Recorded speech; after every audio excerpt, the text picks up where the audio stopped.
Beloved Community Talks.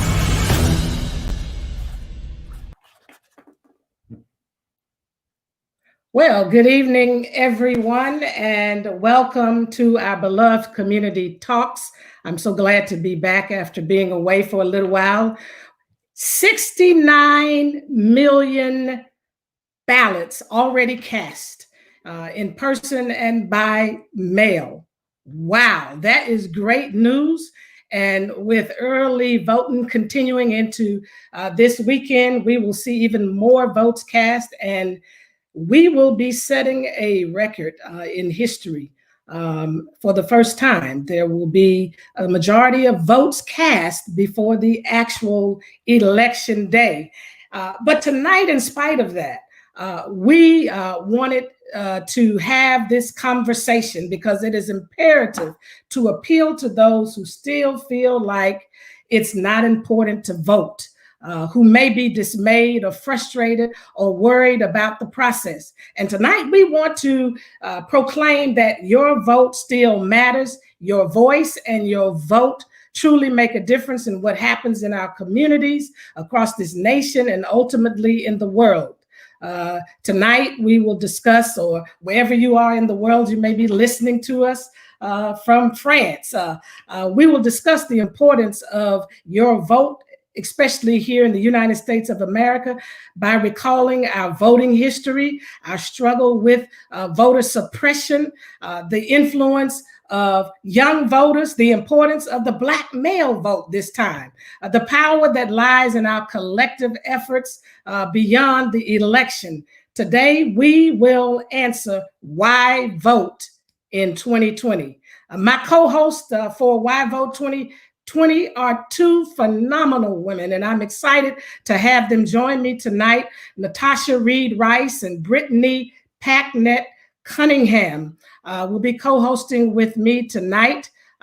Many of you know Natosha Reid Rice. She has co-presided for our King Holiday commemorative service for the past several years. She's a colleague in ministry with me. And she has recently transitioned to a new role with Habitat for Humanity International. She's serving now as the first, listen to that, the first Global Diversity, Equity, and Inclusion Officer. She serves as an associate pastor for 11 years at the historic Ebenezer Baptist Church. Many of you know that's the home church of the King family. It's the church that I grew up in. And right now, she is serving as Minister for Public Life at All Saints Episcopal Church here in Atlanta, Georgia. So I welcome Natosha Reid Rice. And then Brittany Packnett Cunningham is no stranger to our beloved Community Talks. She did an amazing job while I was out on sabbatical. Can you believe it? I pushed the pause button. I had to, because of things that I believe are coming up in our nation, and I wanted to be ready. But I want to thank her for sitting in for me at our last BCT dealing with pain and trauma associated with being Black in America. Brittany, many of you know, is a leader at the intersection of culture and justice. She is a director's leader and former fellow at Harvard's Institute of Politics, exploring social change and intersectional activism. In 2016, she launched Love and Power. That's a discussion in and of itself. A hub created to inspire, empower, and outfit everyday people to seismically shift society. Wow. Let's welcome Brittany Packnett Cunningham. And I just want to thank these phenomenal women, my sisters, in the struggle, for joining me tonight as co-host. And we've heard a lot, and we know that our democracy is at stake in this election. When we don't vote, we put our democracy at risk. And we give permission to perhaps other forms of government to take over, like oligarchies and aristocracies and dictatorships. So it's important that we vote to preserve our democracy. So I know you all know how important that is, and I'm just glad to have you in this discussion tonight. So tell me, why do you think it's important that we vote. You vote because of what? Natosha? Brittany? I think she's on mute. I can go. I vote because it's the first act of patriotism. You know, in the midst of all these natural catastrophes, in the midst of this pandemic and the pre-existing conditions that make so many communities and people more vulnerable than ever before. And I vote because I believe that the soul of our democracy depends on the vote. Mm-hmm. I say it all the time. I vote because nothing about us should ever be decided without us. I know that my future is on the ballot, not just this time around, but every single time around, whether it is my bodily autonomy, my access to the ballot box, my health care, my education, so much more. And the state of my community is always on the ballot from the top of the ticket all the way to the bottom. So I actually voted just today. I voted early. I didn't have too bad of a wait, thankfully. I masked up and got out there to make sure that nobody could be making decisions about my future but me. And that's what it's about. It's a democracy is of, for, and by the people. Absolutely. We elect our leaders, and we must always be in a position to do that. Tonight, we have our first guest who is so important to this conversation because for years we've heard it's important that you vote because so many people literally put their lives on the line, and we've kind of dismissed that. But I want us to think about that because, you know, people who feel like something is so critical and important. My father used to say, if you haven't found something worth dying for, you're not fit to live. These people literally fought for the right to vote, to preserve it, to advance it, because they thought it was something that was important for us to have our voices represented and to protect that sacred right that belongs to each and every one of us as citizens of these United States. So Ambassador Andrew Young, no stranger to many of us, he's been serving our country over 65 years, and he started in the South and in other places around the United States. But many of us know him as working closely with my father in the civil rights movement as a key strategist and a negotiator during the civil rights movement. He was very involved in the Selma campaign for the right to vote. He joined so many others in that cause, Congressman John Lewis, Hosea Williams, Amelia Boynton, who actually invited the SCLC that Uncle Andy worked for there.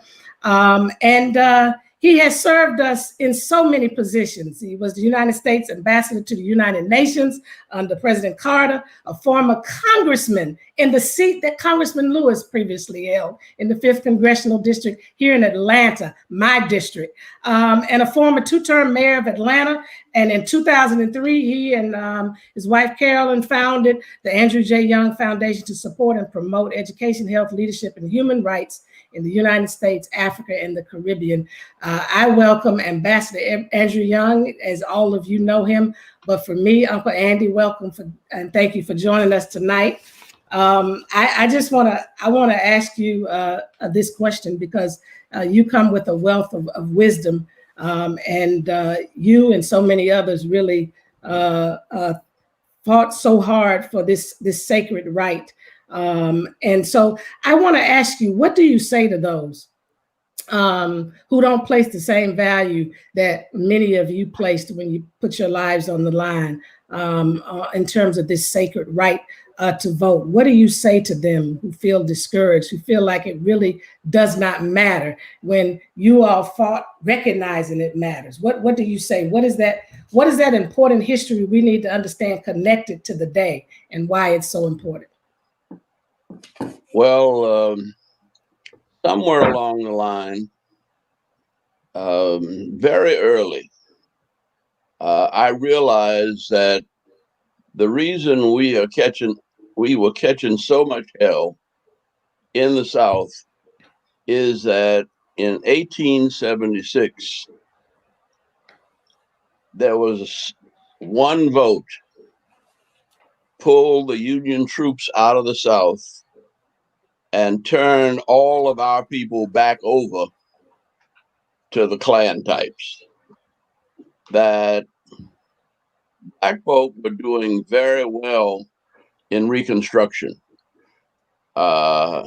and that was the period roughly from 1875 to 1890. But when the troops were pulled out of the South,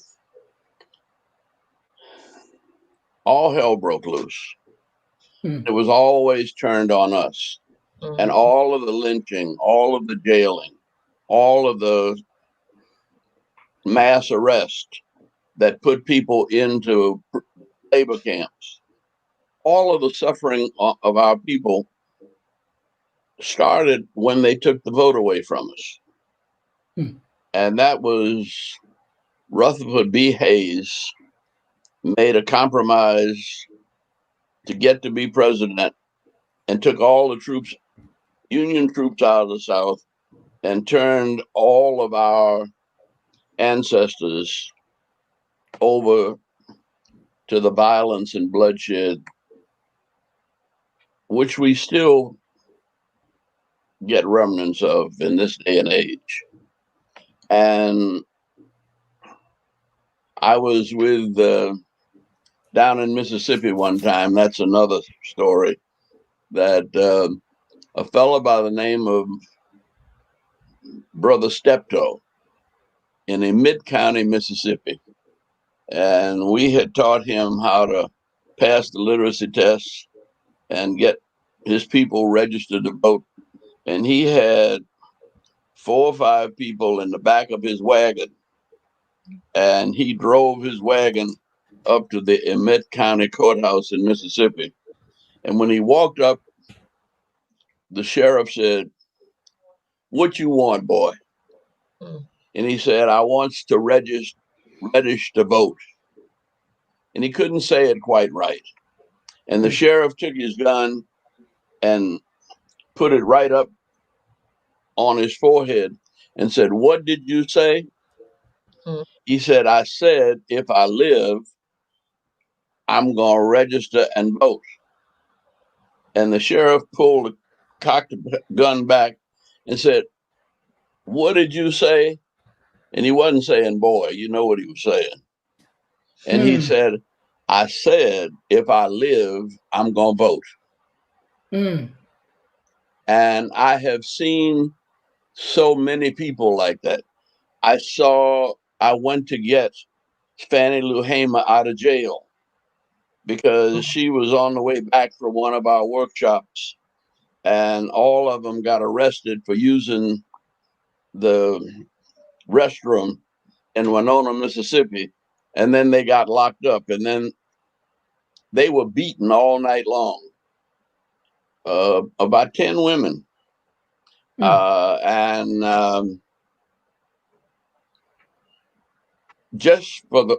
when she got back home, they had taken all of her stuff off the plantation where she had worked for about 14 years as a timekeeper.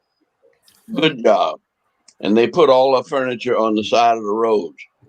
And she had no regrets. She said, "I'm sick and tired of being sick and tired, and I'm going to vote or I'm going to die." That's right.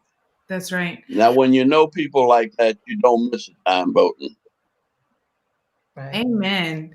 Ambassador Young, it is always such an honor to be with you. I wanted to ask you what your message is for young people in this election. You began this work when you were young yourself, but nowadays, and I think frankly across generations, people have always legitimately asked the question, why would I participate in a system that was never built for me in the first place? So what do we say to young people who have valid reasons for not trusting this system, but who we need to engage, not just for our future, but for theirs as well? Well, I've been blessed by Bernice's father and many other people to go all around this world practically. I've been on every continent, and I haven't found any place where, as bad as things are, my granddaughter is married to a Nigerian. And a few weeks ago, she was saying when this was over, she was going to get a Nigerian passport for she and her daughter. And I said, why? I'm tired of being in this damn country. And I don't know whether you've seen the news, but it wasn't one person killed by the police. It was hundreds almost. And I mean, I had a Nigerian policeman stick me in the ribs with a bayonet to tell me just to get up and move on. And I say that I love Nigeria. Nigeria is one of the places that I think is great for the future. But I have yet to go any place on this earth where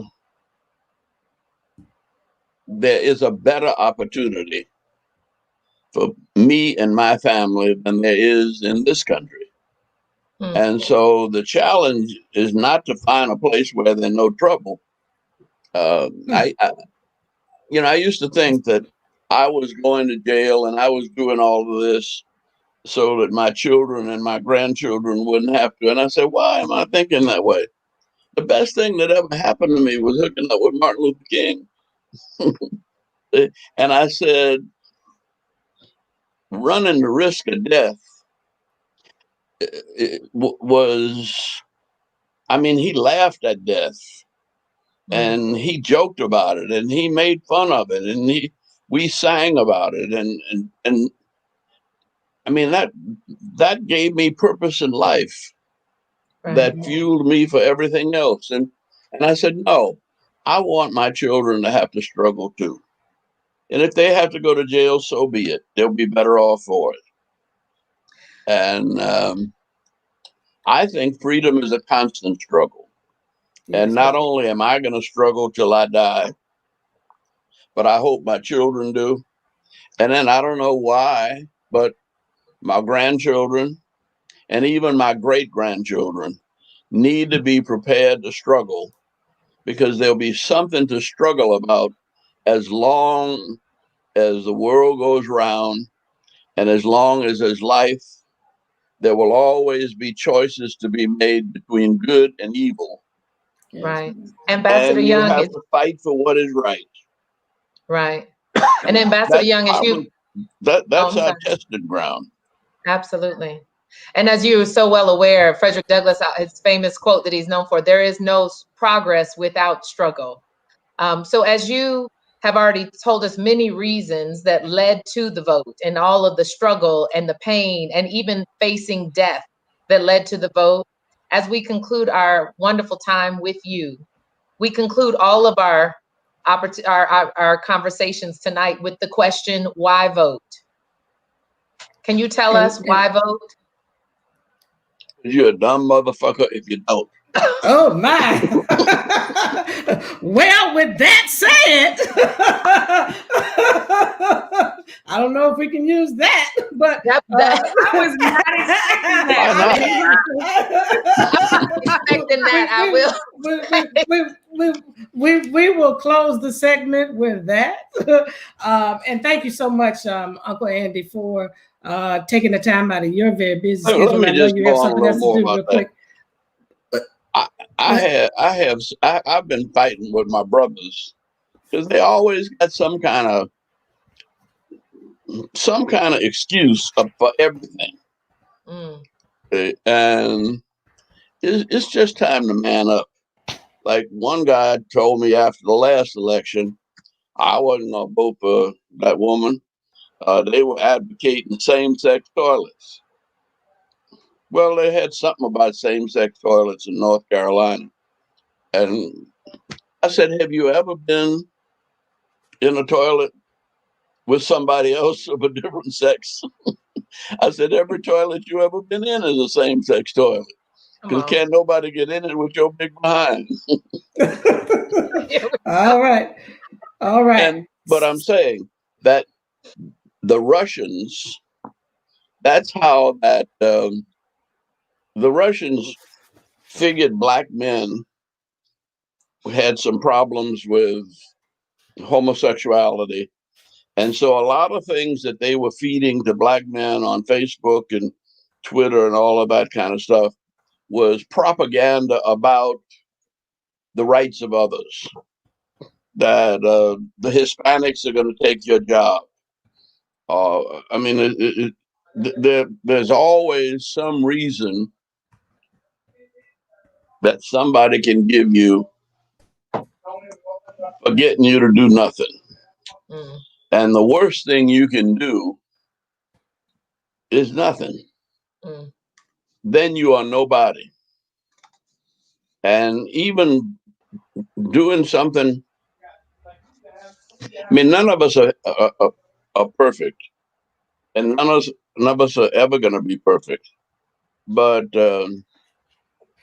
we struggle to do the best that we can. And those of us who are Christian, yes, Christians do cuss a little bit. But we know that we live by the grace and mercy and forgiveness of God. Absolutely. And when That you have all faith, men sin and fall short of the glory of God, and women do too. absolutely. And when you have faced death as you did, and so many that you fought with, face death to vote, we understand your passion and your lack of patience with those who give these excuses. Ambassador Young, we can't thank you enough for joining us for tonight's conversation and for putting this in perspective. So thank you. Okay. We are now excited to welcome Stacey Abrams. Stacey Abrams is no stranger, for she gained national attention and support during her run for governor of Georgia. As founder of Fair Fight Action, which works to ensure every American has a voice in our election system and fair count to ensure accuracy in the 2020 census, Stacey Abrams is a true champion for full civic engagement. And having known her for some time, she is one of the most brilliant people I have ever met. Stacey, welcome tonight. Thank you so much. It's an honor to be with you all. And that is an act I cannot follow. We are sure that you can follow. Let's kick off with one of our first questions. What do you believe most people misunderstand about voter suppression and its impact on Black and Brown communities around this country? I think people misunderstand the history of voter suppression and its permanence as a part of our nation. From our very inception, voter suppression was baked into the Constitution. Only 6% of Americans could vote in the first elections because only white men who owned land were permitted to vote. If you were a white man without land, good luck. If you were Black, you weren't human. If you were Native American, you were invisible. And if you were a woman, you were intended to be silent. It took until 1924 for Native Americans to become citizens, 1948 for them to have the right to vote. Black men got the right to vote with the 15th Amendment. White women got the right to vote with the 19th Amendment. And it wasn't until the Voting Rights Act of 1965 that the right to vote became real. But the reality is the architecture of voter suppression has existed in the same fashion, whether it was Jim Crow, early America, or today. And that is restrictions on who can register and stay on the rolls, who can cast a ballot, and if that ballot gets counted. And I think when we understand that the architecture has been one of the most permanent structures in our nation, then we start to understand that we can't look for dogs and hoses and billy clubs to see voter suppression. We have to look at who's being allowed to register and stay on the rolls, who's being precluded from being able to cast a ballot, and what the hurdles are to making those ballots count. That's when we understand what voter suppression is. If you are being prevented from voting or discouraged from voting, you are facing voter suppression and you have the right to fight back. So Stacey, thank you for joining us tonight. I really appreciate it, and for all the work that you're doing. All of us know in 2013, a key provision of the Voting Rights Act was struck down that required certain states and localities with a history of discrimination against minority voters to get those changes cleared by the federal government before they went into effect. How important is it to restore the Voting Rights Act? Or I'm going to ask another question and step out there. Is it time for us perhaps to convene a constitutional convention to put this to rest once and for all, so we don't have to come back to this Voting Rights Act in this country? So I'll start with the second part first.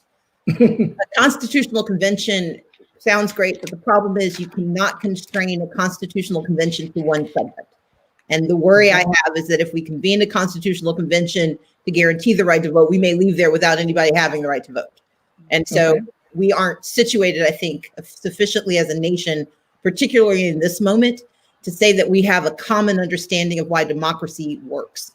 When a U.S. congressman or U.S. Senator Mike Lee said that rank democracy was actually an impediment to progress and prosperity, and I'm misquoting him a little bit, but he did say rank democracy. He essentially dismissed democracy as a native good, and there's too much of a thread of that in our nation right now for us to risk a constitutional convention. That said, the Voting Rights Act was a miracle.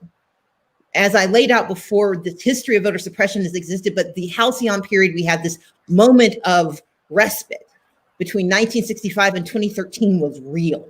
It was in that moment that Black women finally had the right to vote in this country.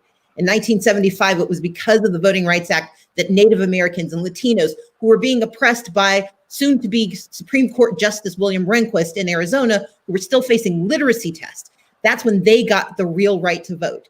And so for that period of time, when states were constrained in their ability to restrict access to the right to vote, the Voting Rights Act made democracy as real as it has ever been. And that's why they got it.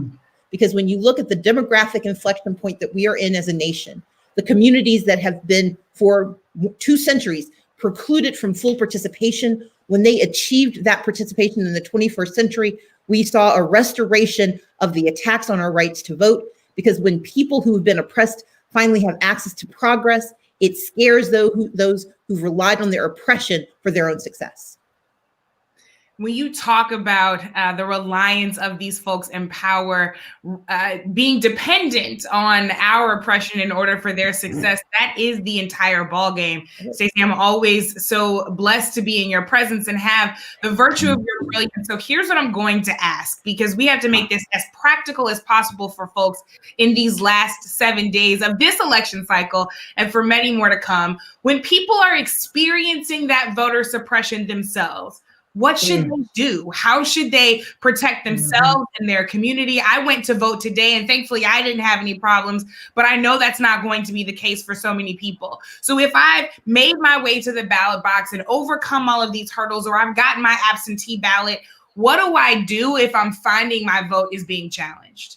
Number one, no, it's not your imagination. Voter suppression is real. Real. And the reason they tell you it's not real is because they're afraid you're going to do something about it. Number one, no, it's real. Number two, don't panic. Because we know it's real, because groups like Fair Fight and others have been fighting for the last 2 years to protect access to the right to vote in this election, know that there are more opportunities for your success than there are for your failure. Number three, go to iwillvote.com to get the information you need to cast your ballot and know what the rules are where you live, but also memorize this number, 866-OUR-VOTE. 866-OUR-VOTE. It is populated with lawyers whose sole mission over the next 7 days is to guarantee that you get to be heard.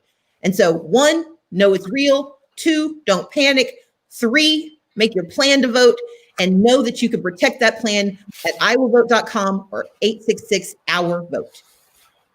So Stacey, when you were campaigning, you had to work to convince folks in urban settings, in rural settings, in suburban settings, that it was important to vote. How did you translate that conversation in those different contexts? Because I've encountered some folks in the rural setting that are like, it doesn't matter what I vote. It's all going to be the same. My life doesn't change. How do you communicate the importance of the vote? Number one, by acknowledging the legitimacy of their despair and their suspicion.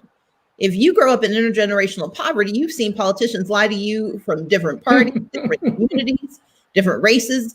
And so when we pretend that it doesn't exist, just as when we pretend suppression doesn't exist, we also can't pretend that failed politics don't exist. People have the right to be suspicious of voting. But what we can say is that it is an absolute guarantee that if you are silent, it will damn you. Because if you are silent, then people will take your silence for consent and they will think you agree with what they're doing. If you vote, you make progress, and that progress feels small, it feels sometimes petty, and it feels too long-term and too far away from you. But where we are in America, the reason we're seeing such aggressive voter suppression is that we finally have enough people who have shared values and shared oppression that we can do something about it. Right. And we have done something about it. And so when we see the right to vote as the power it is not the power of magic. Nothing's going to change immediately. And we do not elect saviors. But when we participate and say that our voices will not be discounted, when we speak up, we are creating space for others to speak up with us. And for the first time in American history, there are enough of us to change the outcome of decisions in ways and in places we never imagined. Awesome. How would you finish this sentence? I vote because. I vote because I believe that my voice matters. Amen. Amen. And hallelujah. We're going to church on this one. Thank you. Hallelujah. Thank you. Collection plate, all of it. Right. Yes. Thank you, Stacey, Thank for you so joining us much. tonight and lending your voice to our conversation. Thank you. It's always an honor to be in your presence, especially that of Dr. King. Thank you. Thank you, Stacey. Brittany, Natosha, pleasure. Thank you Great to so, see you. so much. I'm trying to make sure that we have our next guest ready. I think that we get to go to the one and only Derek D. Nice Jones. Is that right? I think it's Jaden. Wow. Oh, it's too nice. I wasn't- Okay. Heck, I wasn't even ready. I wasn't ready. I was just enjoying the conversation. well, we appreciate you being here. The brilliant DJ behind Club Quarantine. You know, D-Nice, we've been rocking with you for a long time. You've been rocking with us for a long time. But you are an artist with a multi-decade music career that has taken you around the entire world. Y'all know he broke Instagram. You can even buy the shirt that says, I was at Club Quarantine. We're a part of history. And you still host Club Quarantine in addition to playing the soundtrack to our lives during this pandemic and beyond it. And you're using your voice and your platform to call for social justice and to push others to voice their votes. So I will pass it to Dr. King for the first question. And we thank you for hopping in a little bit early because we were just so excited to talk to you. We couldn't wait. Oh, wow. And I was one of those who tuned in from time to time in Club Quarantine. So I know. thank you. Thank you. Did you see me? Did you see me popping in? I did. Okay, all right. So I wanted to ask this question. According to a CBS Morning information, Black men have increasingly become a coveted target of both campaigns. Understanding that today, Black men can play a very important and determining role in this election. What more can you suggest to be done to ensure that Black men feel confident in this election process and to increase their participation? What's interesting is I had a conversation the other day with a recording artist by the name of Offset from Atlanta, from a group called the Migos. And we had a conversation on my IG Live, and we were discussing his first time voting. Like, he didn't even understand how to vote. And I could tell you, like, as a Black man, you know, like growing up when I was younger, no one talked to me about voting at all, you know, and which was interesting that I learned everything about voting and politics through music, through the music of my generation, whether it was Public Enemy or KRS-One, and I understood what the importance of it was. So my first time voting, I was probably like 21 years old, way too old. I should have been voting since I was 18. But like I said, no one talked to me about it. So I try to spend my time talking to young Black men about the importance of voting and understanding what your rights are, understanding that, listen, some of us may have had like this childhood where we've gotten into some trouble and we didn't know that we still have a right to vote, you know, and I try to spend my time doing that. So I do understand why they're covering that demo. It's a very important demo. A lot of Black men, a lot of my brothers that I've had conversations with, mainly the younger guys, not the older guys. The older guys, of course, we've all been out there doing the work, but the younger guys didn't understand the importance at all of voting. They didn't think their vote mattered. They didn't think that most of the politicians represented who we are.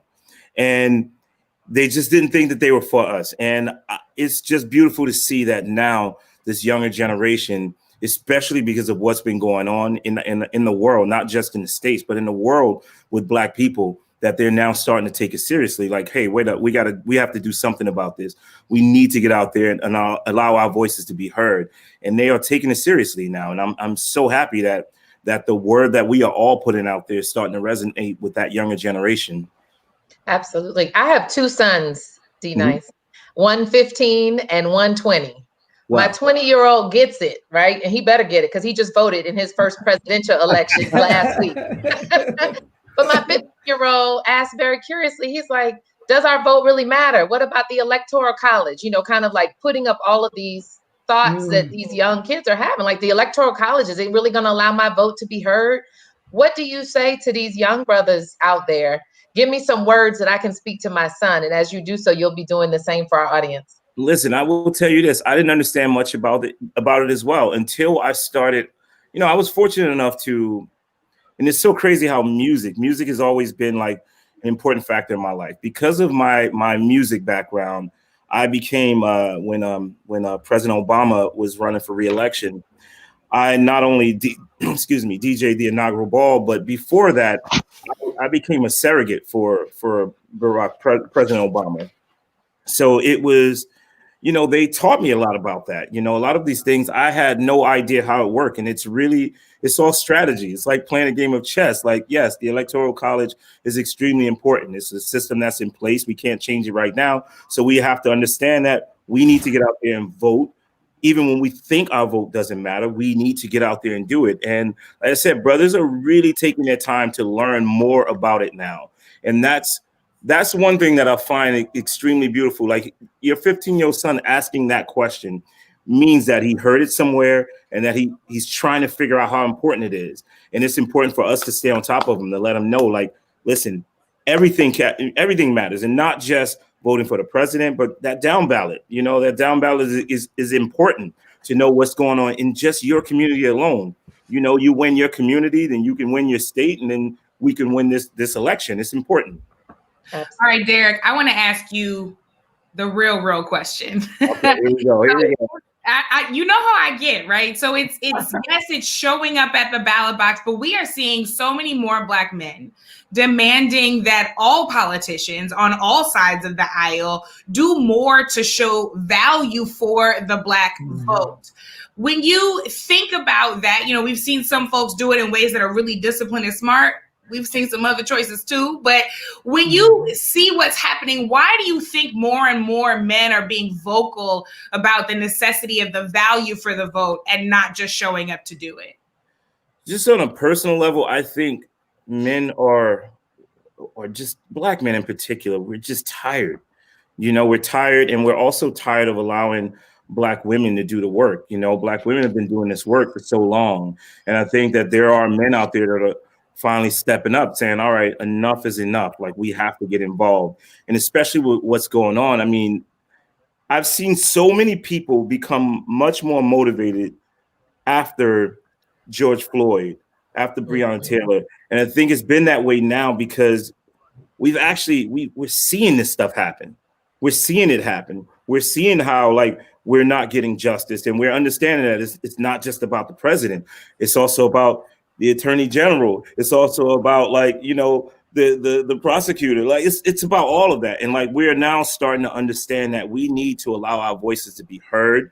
We need to get out there and speak up about it. And I love and in particular, I almost feel like the further away we got from like the civil rights era, that those generations after didn't take it seriously. Like, there are some of us that really took it seriously, but there was a generation of people that kind of lost it, that didn't take this seriously, that didn't recognize like all of the work that Dr. King and all of the people that came before us did for us to have this right to vote, for us to have that right for our voice to be heard. And it's more about the long-term effects. People were so used to like immediate gratification. They didn't understand that, listen, what we're doing now will matter for generations, for our kids. That's right. It's not just about, we're not going to see the results immediately. It's about the work that we're doing now, the work that was done in the 60s, or why we have the opportunity to do what we're doing now. Like, it's the work that they laid, the groundwork that was laid before us. When I look at this younger generation and I see, like, I'm having conversations with them, and I'm not speaking down, I'm actually speaking with them, and we're having real dialogue, talking about what's going on and sharing with them these stories that people haven't shared before. and they're out there doing the work. They're out there doing the work. They're out there doing the social justice work. They're out there learning more about politics. And I think what's happening right now is so important, and they're starting to recognize it. And we have to keep pushing that. We have to keep pushing the message. Amen. Amen. So thank you for that. Dee, I want to ask you this question, and not question in closing, but I want you to finish this statement for us. I vote because. I vote because I'm trying to make life better for my kids and future generations. Like, that's why I vote. It's not, I've had this amazing life, where I had ups and downs. I never lost the faith ever. I understand what the importance is of voting. I understand the importance of community. I vote because I am really trying to make a difference and leave this world better than it was when I was here. That's extremely important to me. Well, thank you so much for your work, your activism, your voice, using your platform, and keep the DJing coming. We appreciate that. We need it. It's not even optional now. I have to do it. I have to do it for us. And thank you for joining me in Club Quarantine. Yes, thank you. So Brittany, he's been talking about those young brothers, and we got a young brother coming up. Yeah, a young tell us who that is. A young kid who's been an actor, but is also an activist. Who right. Is it? A young king, the Jaden Smith. He needs no introduction, but we're going to give him one anyway. Jaden Smith is an actor, a musician, and as you already said, an incredible young activist. He's the co-founder of Just Water and 501c3.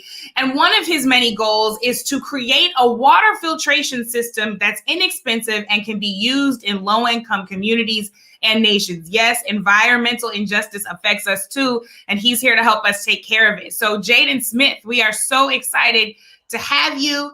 Excited to talk to you. Welcome. Hey, I think you might be on mute. This is what happens in this virtual world. There we go. Zoom, it's a crazy thing, but how are you guys? It's so good to be here. Good to see you. Glad you're here with us. We're glad you're here with us. I want to talk actually about one of your newest projects, the Solution Committee. So you started this series on Snapchat. You understand who your audience is and who really needs to hear from you. So you focus this series on social justice and bringing together young activists to focus on solutions, right? Not just talk about what the problem is, but how we actually build the next tomorrow and a better future. So what inspired you to create this platform and to take on these important causes? Well, I feel like there's so much going on in the world right now, and I really wanted to have a voice in the space and to be able to openly talk to an audience and include a younger audience in that group of people as well, to kind of inspire people to get out there to vote, and also inspire people to make a difference and participate in what's going on in the world right now in a positive way, and a place where we could come together and we can talk about solutions. It's kind of like a clubhouse, that you can just hang out with your friends and talk about solutions and hear them talk about how they feel, with everything that's going on in the world. So when Snapchat came to us with that opportunity, I really was like, hey, I want to do the show and I want it to be about this. And I want to have these types of real conversations, because I feel like that's just so important for people to get together and to have these real conversations like what's happening right here and right now.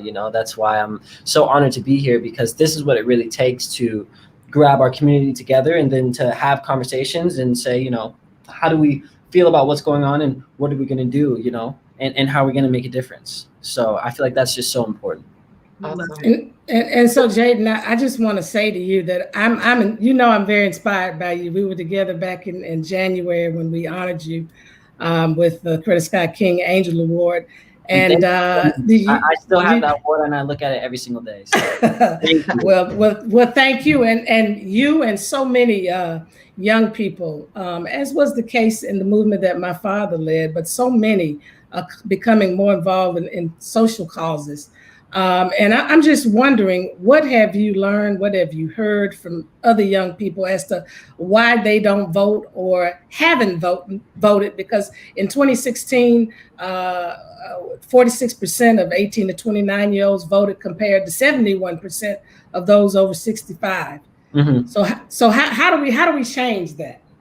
You know, I think the biggest thing that I run into when I'm talking to young people about voting is a lack of awareness of what's actually happening, and a lack of awareness of how big of an effect and a change that they can have. And the fact that we're just not voting the next president in office, we're also, you know, you might be able to vote for your next sheriff. You might be able to vote for all of these different things that are on the ballot that people might not know that can really make a change. You know, you might want something to happen in the world or in your city, and you might be able to vote somebody into a position that allows for those things to happen in your neighborhood or in your town, but people might not know that. And once we can start explaining, hey, it's not just up here, you can affect on a smaller level, that's also very important.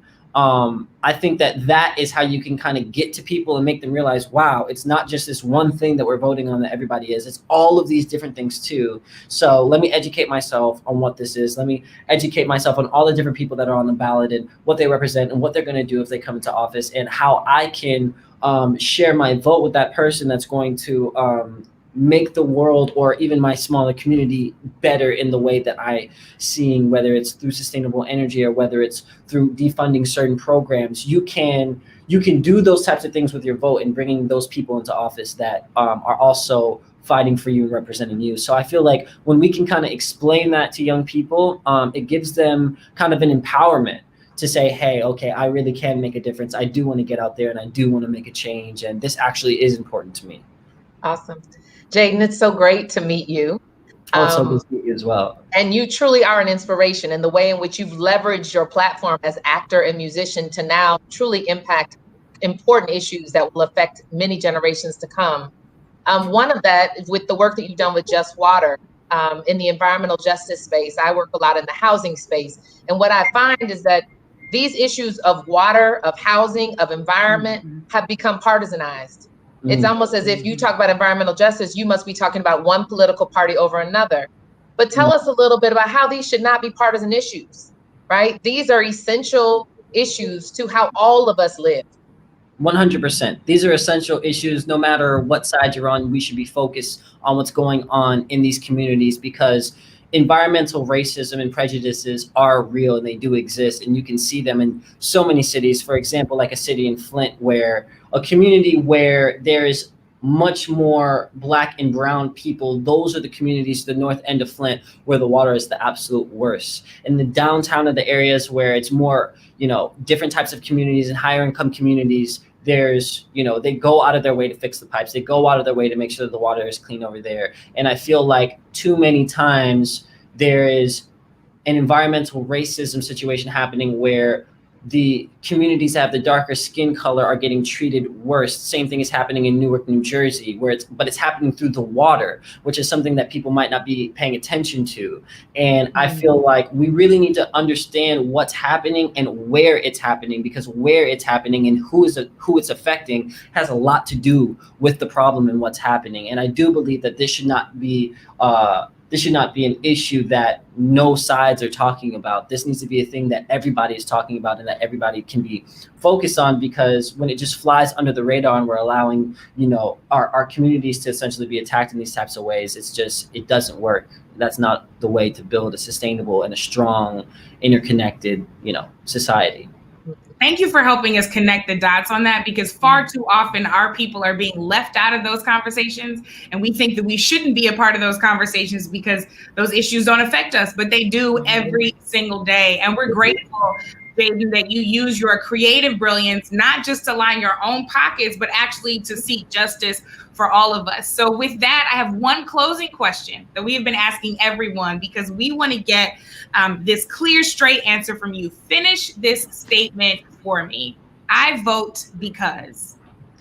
I vote because I want to change the world.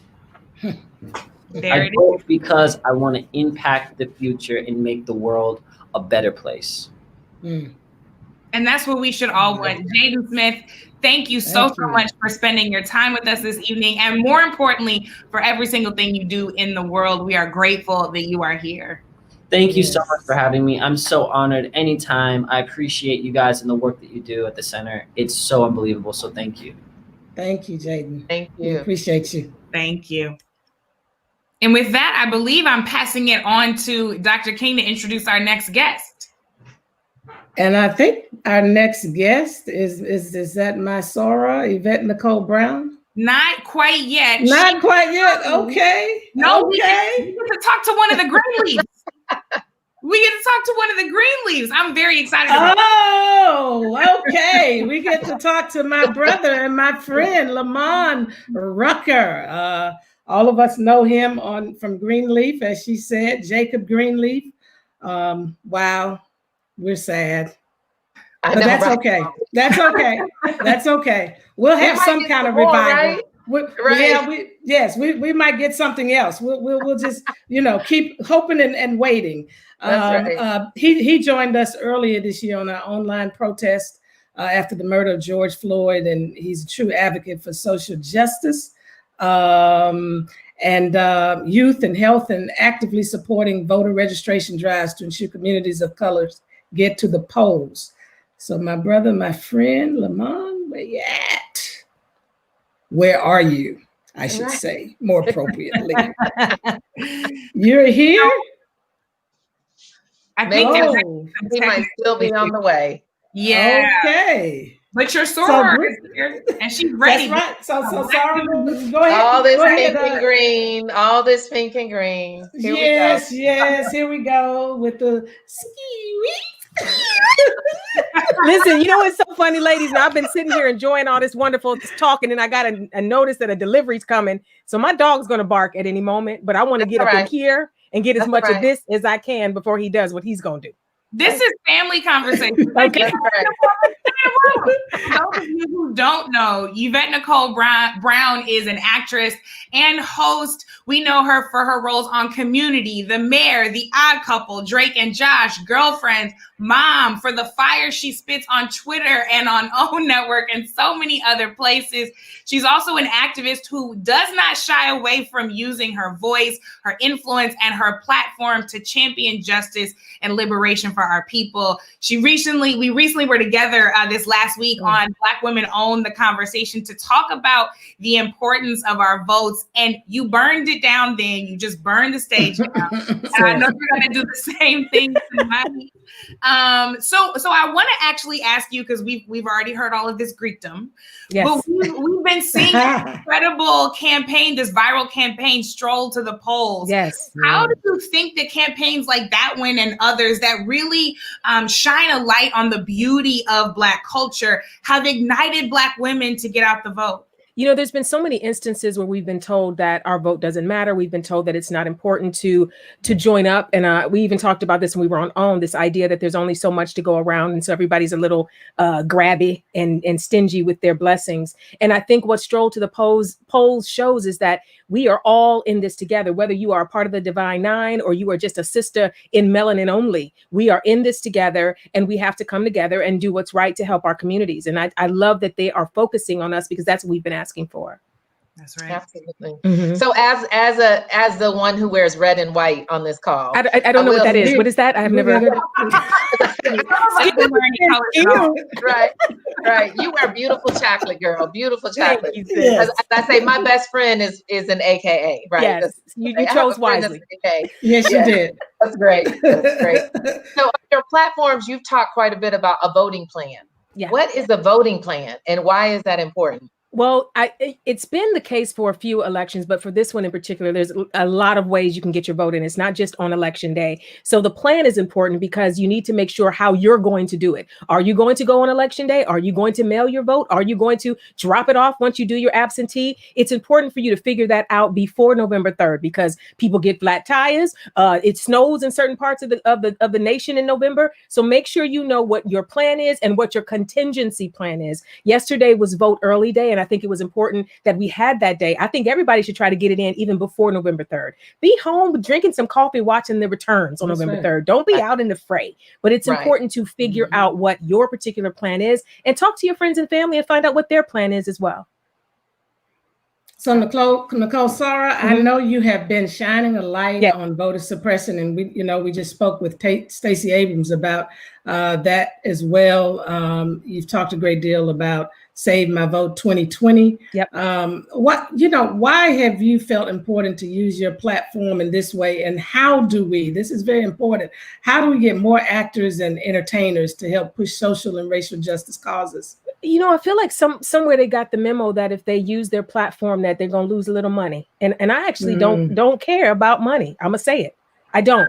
When this is over, I'm trying to get my well done. So, and I also know that the love of money is the root of all evil. That is in the Bible. Yes. So I don't love money. We need it. We need a roof over our head. We need food to eat. But as far as shutting up or silencing myself so that I can get a few more follows or a few more likes, that doesn't interest me. If it's 2 or 3 gathered in his name by the time this election is over, but we have someone in office who actually cares about us, I will be fine.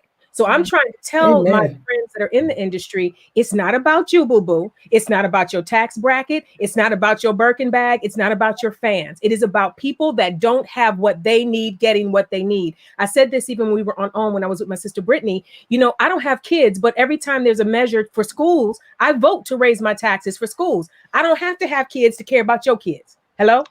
I don't have to That's right. suffering to care about your suffering. I am going to care about everyone. I am my brother and my sister's keeper, and I believe that. So I believe, and if you're within my earshot, whatever platform you have, I don't care if you have 5 followers or 5 million, you have those people to speak truth and goodness to them. If you are not using your platform for good, you have it for nothing. I don't care if it's your local PTA. I don't care if it's your neighborhood watch. I don't care if it's 50 million people on Instagram. Use it for good. You have it to use it. That's the only reason you have it.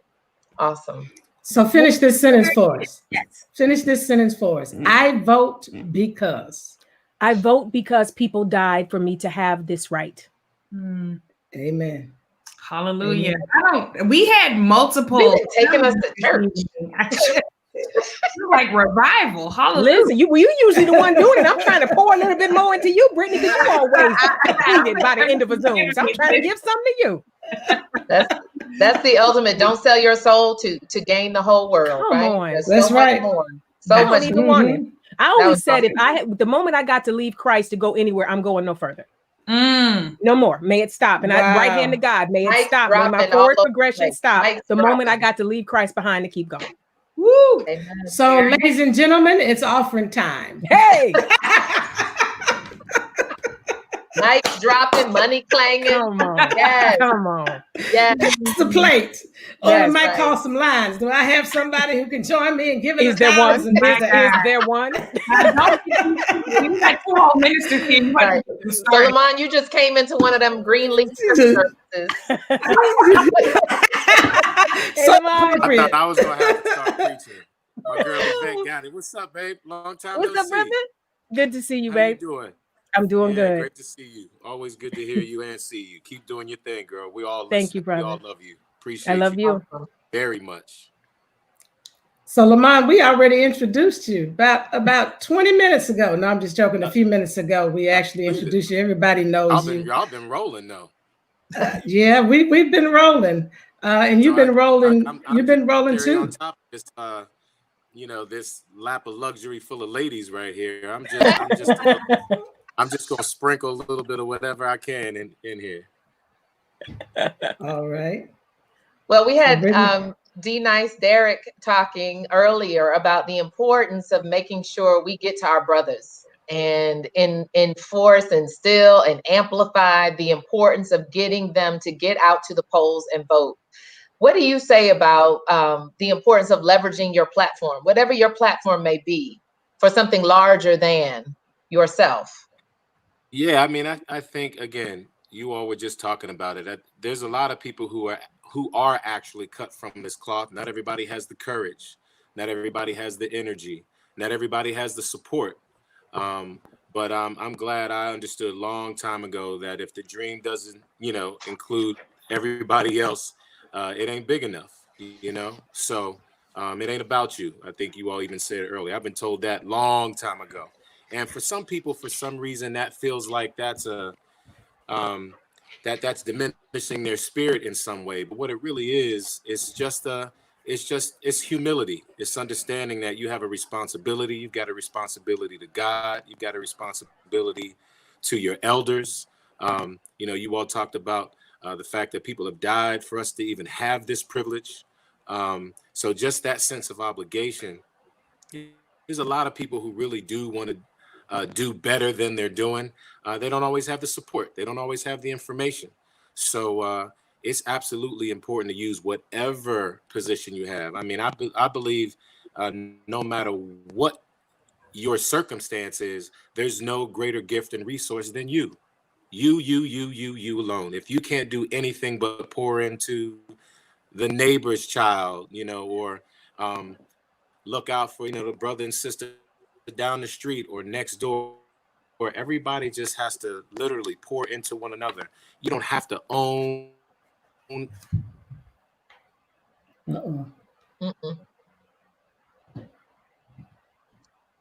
That's all right. I mean, he's ultimately talking about the importance of being interconnected, right? And how, and we heard that from Yvette Nicole as well, like the importance of our connection to one another. That this is all about the we and not the me, right? But if we are only showing up at the ballot box concerned with ourselves, our wealth, our taxes, our outcomes, our house, our block, our neighborhood, that's just not going to be enough. And if Yvette can think about other people's children when she's walking into the booth, and so can we all. I know that dog is barking. It is completely okay. Barking, y'all. They at the door. They at the door trying to deliver something. It's a family conversation. We do understand, but we are grateful that you are here. We thank you for spending your time with us. Go take care of what you need to, and we will see you as you stroll to the polls. Yes. I think we had a little bit of technical difficulty, but what Lamman was talking about was so important. And one of the things I was actually going to ask him that I would love to hear from you all while we try to get this figured out is, what is you all's plan for the day after Election Day? I mean, we have a lot of necessary and righteous effort, energy, and capacity into making sure that we carry out this election season in a way that is successful for our community. But we know the work doesn't stop on November 3rd. What are you all's next steps look like? My next steps look very similar to my current steps. I mean, whoever is in office, it's our job. Even if the person that we want to win wins, that's not the end of the conversation. That's not the end of the push. That's not the end of holding those folks in office, down ballot, in office, accountable for the things that are important to our community, the things that are important to our cities, our states, our local areas. So my actions continue, right? And I think that would be the case for many of us. Exactly. And our work continues in helping us to create this beloved community, because if all of us are involved in that kind of work, hopefully it will prevent us to getting to the place where we are now. And so as a part of that process, continuing to educate and train people in the nonviolence as taught by my father is going to be critical. Continuing to have these conversations, perhaps delving even deeper into these conversations and trying to bridge some of the divide. I tell people all the time, look, these are elected officials. They are one person. They influence a lot of people. And let's not forget about all of those people that they have influenced that still are part of our beloved community. And so how is it that we're going to bridge between those that, have been a part of the polarization, the victims of the polarization, and really connect with them and help all of us to understand that we can create a win-win pathway for all of us to peacefully coexist where there is true justice and true equity. Absolutely. Dr. King, I love talking about the beloved community, because when I think about what the next tomorrow can look like, what our most equitable future looks like, it is that. It is an end to poverty. It is an end to the cancer and the sin of racism. It is an end to militarism. And it is the creation of peace, right? Which we know your father so righteously said is not just the absence of tension, but the presence of justice. And the only right. And it includes people from both sides of the aisle. Exactly. And we forget that part of the conversation. That's right. It has to include everybody. It's not one-sided. That's right. Yes. That's right. That's right. I think that we are preparing for our final guest. Is that right, Natosha? Yes, I think we are. And to close us out, we have none other than Bishop Marvin Sapp, an award-winning gospel singer. Hey, Bishop. How's everybody tonight? Songwriter, faith leader, currently the senior pastor at Chosen Vessel Cathedral, the 100-year-old first Black Apostolic Church of Fort Worth, Texas. Thank you for joining us tonight for this very important conversation. We were planning to bring you in to talk about the faith aspect, but we have had church multiple times already tonight. So we need I you know. I've been paying attention. Y'all done had so much church tonight. You the benediction. We need. I just need to say, may the Lord watch between me and me while we're absent. While we're absent, one for another. Yeah. But I mean, this has been amazing. I loved it. Every minute of it. It's been amazing to me. Well, how can we engage faith leaders to encourage their congregants to work in their communities, to become active and informed voters? I mean, especially now in this virtual context, right? You know, many are saying we're not the gathered, we're the scattered, but truth be told, the Great Commission wasn't to the gathered, it was to the scattered. So how do we engage faith leaders in this moment? Well, the truth of the matter, I tell people all the time, the church is not closed. The pews have just changed. You know, before everybody gathered together in one space. Now we're gathering together, but we're gathering in a virtual space. We need to pay attention to what's actually happening in our country as it pertains to, you know, for me, it's COVID, because COVID has been like really affecting my personal family. I moved to Texas, but my brother, my sister-in-law, another brother, a former deacon, two former deacons, and just found out like my aunt and my cousins have contracted it in the state of Michigan. Wow. But it's amazing to me that even though we're dealing with these types of issues health-wise, we just put a judge in place that's about to take away the ACA. So it's important that we get out and that we vote, simply because what is affecting our community the most is what they're taking away consistently. You know, people talk about, you know, the whole concept and aspect of, you know, Donald Trump instituting, if you will, prison reform. And I think that was a great thing that he absolutely introduced, or got passed rather, because he didn't really introduce it, but he got past prison reform. However, when you look at the federal appointed judges that have been federally appointed, that 100% of them are conservative. And not only are they just conservative, but 100% of them, not one of them is minority. These are the things that we need to pay attention to, specifically in this season. So I've been challenging my members. I've been challenging my followers all on social media. I've been telling people to buy my records. You all have to vote in this season. This is the most important season, electoral season, that we've ever had to experience. And if there's going to be a change, you know, we have to change it at the voting booth. So Bishop, you've made those connections between faith and works. Faith without works is dead in this arena. And certainly my father modeled that. How do you think we can get more pastors really making that connection? Because I think it affects congregants in terms of their becoming active voters, and not just voting, but engaged citizens. Well, I think information is power. I really do. And I think as a preacher of the gospel of Jesus Christ, that we ought to take moments and at least share information as it pertains to what's going on in our society.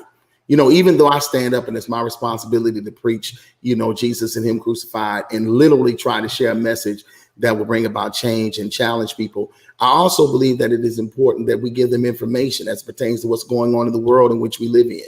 So even if I don't try to intermingle it with my message, I still take time to say things over the pulpit to challenge our people to get to the voting box, because I'm telling you, it is absolutely unequivocally important in this season. You know, you talked about the confirmation and the within minutes swearing in, at least ceremonial swearing in, of Amy Coney Barrett to the Supreme Court last night after this very rushed process. And I felt such chaos in my spirit. And I'll tell you, I turned on Perfect Peace. I literally went to your catalog because I needed to return to that rock on which we build our hope. So I found such solace in your words and in your work, but I'm really thinking about what the work looks like for our people, for God's people. As I was talking with both Natosha and Dr. King about this before, after Election Day, that there are still so many broken pieces in our communities, that there's still so much chaos and still so many needs that have yet to be filled. Bishop, how does the church have to show up for the community, not just on election day, but every day thereafter? Well, I just think that at this particular point in time that we need to make sure that we hold our elected officials accountable, that we still have to remain just as unified as we are now, because it's, to be perfectly honest with you all, you know, I was born in the late 60s. I remember the 70s, but I haven't seen the level of unification that we are experiencing in this day and time in a very long time. And my hope and prayer is that those who are in leadership position, and even those who are in fellowship position, that we will all remain unified to this point so that we can really make impact and really make a difference. Just because we're voting for Donald Trump, who I've said for years since he's gotten in office that he is a distraction, make sure that we focus on the down ballots, because that's what really affects our communities, the stuff that's happening in our states, the stuff that's happening in our local municipalities.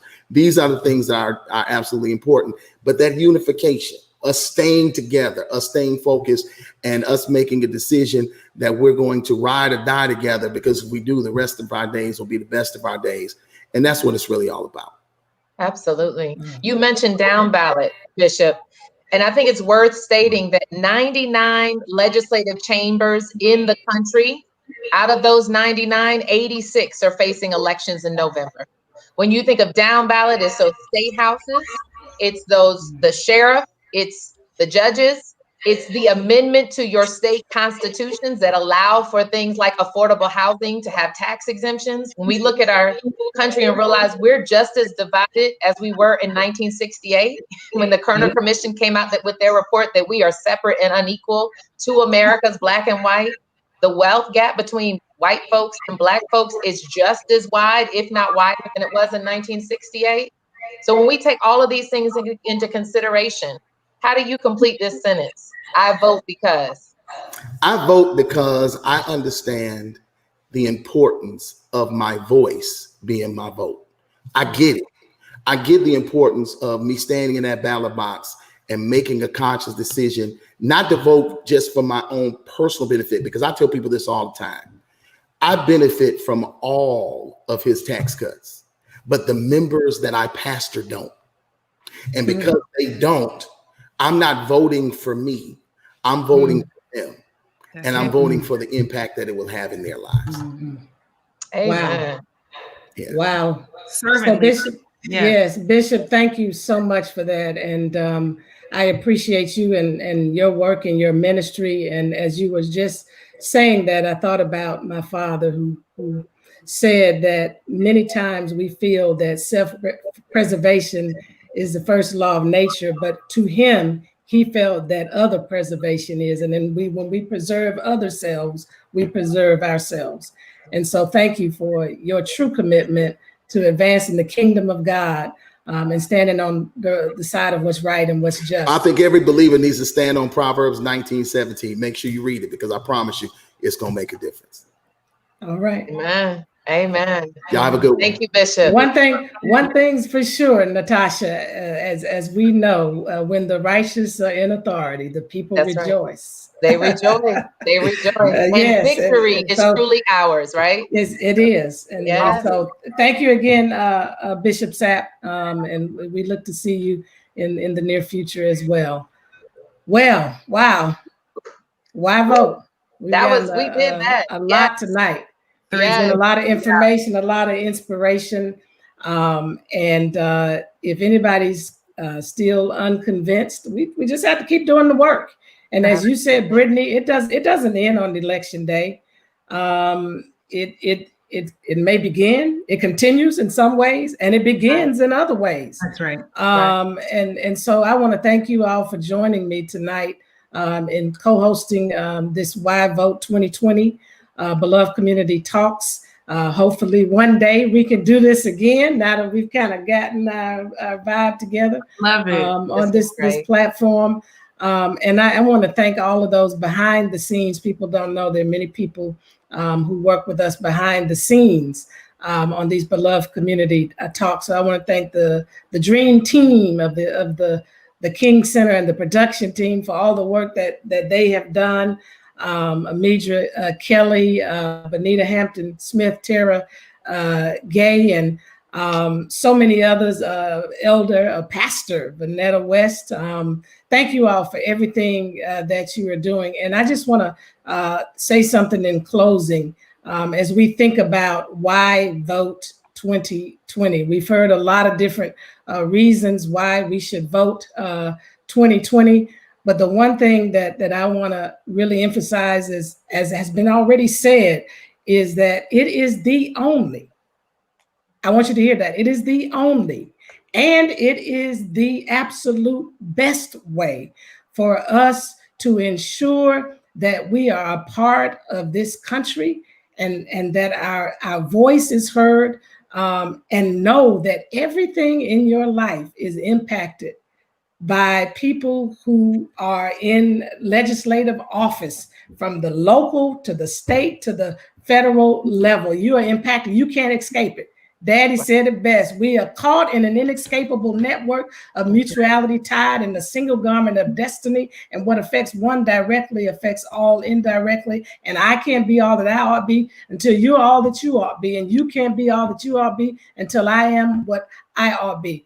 I can't even be everything I ought to be until you vote, and you can't be everything that you ought to be till I vote. So let's vote together. Let's make it count. Let's continue to encourage those who haven't already voted to take advantage of the next few days of early voting. And let's continue to dig in and do the necessary work that we have to do to build the beloved community. It's not easy. It can get a little messy. It gets uncomfortable, but we've got to do something to deconstruct and reconstruct this country so that we're now building on a foundation of love.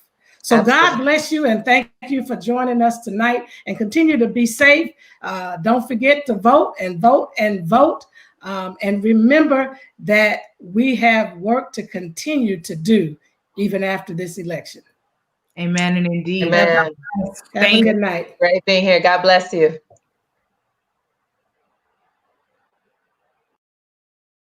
Let us march on ballot boxes until somehow we will be able to develop that day, and men will have food and material necessities for their bodies, freedom and dignity for their spirits, education and culture for their minds. Let us march on ballot boxes until men and women will no longer walk the streets in search for jobs that do not exist. Let us march on ballot boxes until the empty stomachs of Mississippi, Alabama, and Georgia, Louisiana, and South Carolina to fill. Let us march on ballot boxes.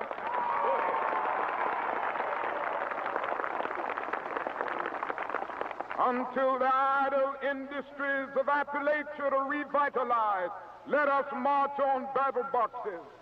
Until brotherhood is more than a meaningless word at the end of a prayer, but the first order of business on every legislative agenda. Let us march on ballot boxes.